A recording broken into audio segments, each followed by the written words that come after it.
Hey everybody, came up here to the shop today and did a little tinkering on the 91 1500 Chevy. Got the gas tank out of it.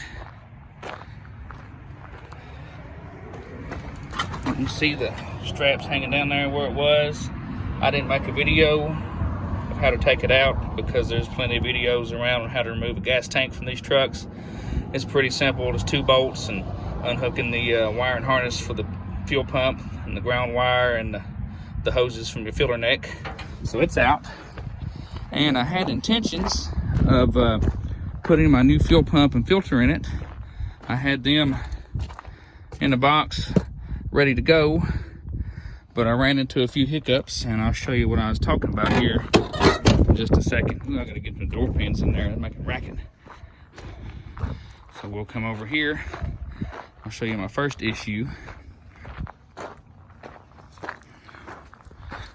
Well, one issue to hinder me from putting anything back in is one of the bolts that holds the tank in, the rear one, it got the nut started spinning there on the other side as you couldn't get to. So I had to cut it off.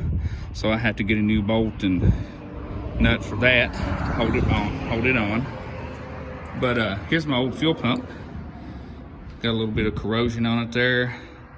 Doesn't look too bad, but here on the bottom, you can see that little filter strainer has disintegrated and came apart.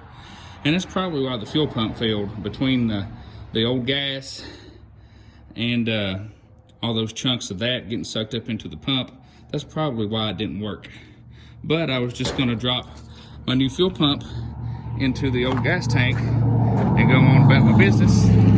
But as I got to looking in the tank, when you move it around, you'd hear solid particles in the tank rattling around in the bottom, and there's no way to get that out without cutting the tank open, and then it's useless. And anyway, you can see down in here, it's pitted, corroded, got all kinds of junk in there, and that's just gonna keep coming off, and it would end up killing any other fuel pump I put in there and have to change fuel filters all the time. So I went ahead and bit the bullet, and I ordered a new gas tank from Parts Geek. I think it ended up being about 140 after shipping. So I'll wait till that comes in. I can put my new fuel pump in it, put it all back up in there as one nice new unit, and it should be good to go. And then I'll still have under $1,000 in a running driving truck if it doesn't need anything else. I'm gonna have to bleed the brakes in it, and hopefully that'll be enough to get it where it stops, because it had a busted line on the back that leaked most of the fluid out. So hopefully I've replaced that line. It should stop fine once I bleed the brakes. As far as the transmission, we'll see what that does after I drive around a little bit. We'll see what issue it's having. And I noticed it didn't have antifreeze all the way up to the top in the radiator, but I didn't look any deeper to see if it's further down in there. Just a quick look. So hopefully we don't need a radiator, and I can just top it off with some fluid or with some antifreeze. Be good to go. But I think that's all I'm gonna be doing on the 1500 today. So what I might do next is try to take the dash cover out of this Buick here and put a speaker in it. We'll see.